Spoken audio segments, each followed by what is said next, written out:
എടാ എൻ്റെ അച്ഛനെ എനിക്ക് എന്തെല്ലാം പഠിപ്പിച്ചു തന്നെന്ന് അറിയും.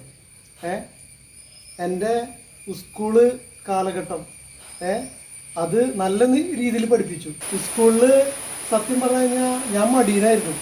പക്ഷേ അച്ഛൻ എന്നെ ഓരോന്ന് പറഞ്ഞ് അങ്ങനെ സ്കൂളിൽ ഞാൻ നന്നായി പഠിച്ചു.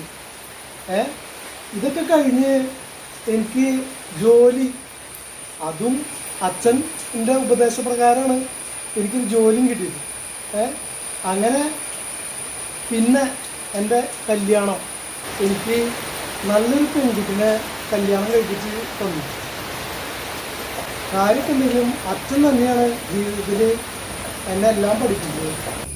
നിന്റെ അച്ഛനെ നിനക്കെല്ലാം പഠിപ്പിച്ചു തന്നു, പക്ഷേ ഒന്ന് മാത്രം പഠിപ്പിച്ചെന്നില്ല. അതെന്ത് കാര്യം? അതെ, ഒരാൾ ഇവിടെ ഇരിക്കുമ്പോൾ മറ്റുള്ള ആൾക്ക് കൊടുത്തു തിന്നാനേ നിന്റെ അച്ഛൻ പഠിപ്പിച്ചല്ലേ?